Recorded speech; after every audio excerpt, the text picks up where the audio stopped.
অন্যে 7 পুত্র রাখিয়া রাজন যথাকালে পরলোক করিল গমন ধনলোক বধূদের ঘটিল কুমতি কেবল আপন সুখ খোঁজে দিবারতি হিংসাদের অহংকারে পূর্ণ হলো ঘর সর্বদা সকলে সবে করে পরস্পর স্বতন্ত্র থাকিতে ইচ্ছা সবাকার মনে স্বামীকে মন্ত্রণা দেয় পৃথক কারণে নারীর কুহকতারা বুঝিতে না পারি ভিন্ন হলো 7 ভাই হলো 7 হারি গৃহেতে যে করে এবে অলক্ষীর প্রবেশ অচিরাত পিতৃধন হলো সব শেষ গৌরব ধন কিছু নাহি আর সোনা সংসার এবে হলো ছাড়খার বিদ্যারানী বধূদের কর্কশ বচনে রহিতে না পারে শেষে আপন ভবনে একদিন মনোদুঃখে বনে চলি যায় সংকল্প করিল প্রাণ তেজিবে তথা অন্যভাবে অতিশয় শীর্ণ কলে রব চলিতে অসত্য পথে কাপে থর থর হেনকাল অকস্মাৎ আমি হেনকালে লক্ষ্মী আসি ব্রাহ্মণীর ভেসে মধুর বচনে তবে রানীরে জিজ্ঞাসে কাহার রমণী তুমি কাহার নন্দিনী করিতেছ কেন বনে হয়ে বিষাদিনী ফিরিতেছ কেন বনে হয়ে বিষাদিনী বৃদ্ধা বলে আমি মাগো বড় অভাগিনী কি হবে শুনিলে মম দুঃখের কাহিনী দেবী বলে মোর কাছে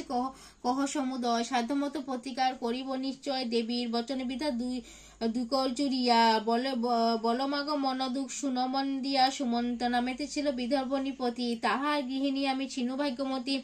ধর্মশীল নরপতি অধিক ভাগ্যবান ধারায় না ছিল কেহ তাহার সমান ধনে জনে পরিপূর্ণ সোনার সংসার অভাব না ছিল কোনো গৃহেতে আমার যতদিন নরপতি ছিল বর্তমান ঘরে সদা লক্ষ্মী দেবী ছিল অধিষ্ঠান গুণবান 7 পুত্র রাখি নিপব সসম্মানে যথাকালে গেল লোকান্তর গৃহেতে ঐশ্বর্য শান্তি গৌরব সম্মান রাজা সহিত সব হল অন্তর্ধান 7 পুত্র 7 হারি হয়েছে এখনে স্বার্থভাবে হিংসাদেশ কলহ ভবনে মুখরা বধুরা মনে সর্বদা জ্বালায় শান্তিতে রহিতে ঘরে না দিল আমায় তাই বনে আসিয়াছি বাহির হইয়া পরাণ তেজিব মনে সংকল্প করিয়া দেবী বলে কেন হেন হইল দুর্মতি আত্মহত্যা মহাপাপ নাই তার গতি গৃহে ফিরে যাও তুমি আমার বচনে পূর্বের মতো সুখ শান্তি পাইবা ভবনে গুরুবারে সন্ধ্যাবেলা যত বামাগণ লক্ষ্মীব্রত করিবে করিয়া যত ব্রতের বিধান বলি তোমার নিকট স্থাপন করিবে এক জলপূর্ণ ঘর পান গুহা রাখো যত্নে আসন পাতিয়া ধূপ ধীপ জ্বালিদ সিন্ধু গুলিয়া সাধ্যমতো উপাচার করিয়া প্রদান ব্রত কথা পর এই ব্রতের বিধান অন্তরে লক্ষ্মীর মূর্তি করিয়া স্মরণ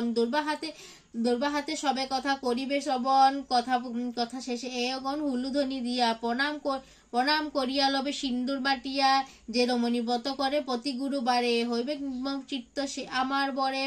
ব্রতকালে এই গৃহে সব ব্রহ্মাগণ অন্য কার্য ছাড়ি যায় করয় শ্রাবণ সেই গৃহে থাকি আমি হয়ে চঞ্চলা ভক্তবাঞ্চ পূর্ণ করি আমি শ্রী কমলা।